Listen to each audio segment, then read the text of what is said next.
خب ببینید من این رژ رو بافتم، اینجا 3 تا تک بودی کاهش.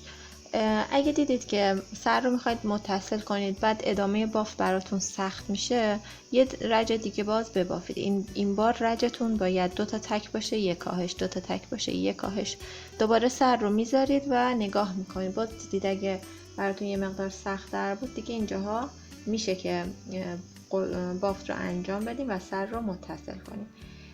یه بافت دیگه انجام میدم 2 تا تک 1 کاهش رو، بعد سر رو متصل میکنم. خب بعد از اینکه بافتمون تموم شد میایم سر رو به بدن متصل میکنیم. دقیقاً از وسط قسمت بدن باید سر رو متصل کنیم. ببینید وقتی 2 تا مفصل رو هم میذارید چفت میشه با هم دیگه و محکم میشه و تکون نمیخوره. پس یک سمتش رو میذارم داخل سر که این قسمت زائده داشت، یه قسمت دیگهش که این قسمت هست میذارم داخل بدن و هر جایی که اتصال پیدا کردن محکمش میکنم. اینقدر فشارش میدم تا با هم دیگه چفت بشه و سر به بدن متصل بشه. حالا سر رو هر جایی که دوست داشتید میتونید متصل کنید، یکم پایین تر یا یکم بالاتر میذارید و مشخص میکنید جاشو، بعد با هم دیگه چفتش میکنید. چفتم که بهتون گفتم دیگه باید 2 تا رو انقدر به هم فشار بدید تا کاملا به این حالت در بیاد، این زائده داخل این دایره قرار بگیره. خب توی این قسمت همه رو با هم دیگه یکی میکنید، 2 تا همه رو با هم یکی میکنید. ببینید از این قسمت و از قسمت بعدی نخ میگیرم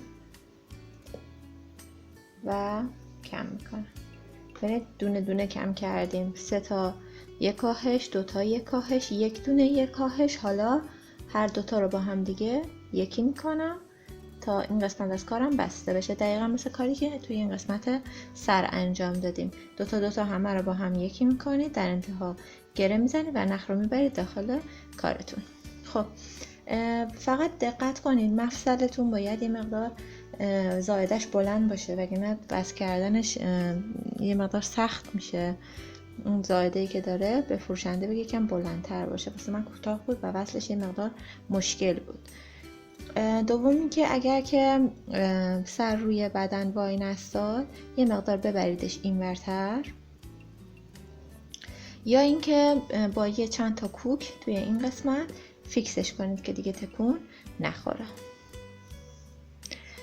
و اینکه نکته دیگه این که وقتی که قبل اینکه اینجا رو ببندید حتما داخل کارتون رو یادتون نره که پر کنید و یه مقدار حالت پر شدگی داشته باشه که بتونه روی زمین بایسته.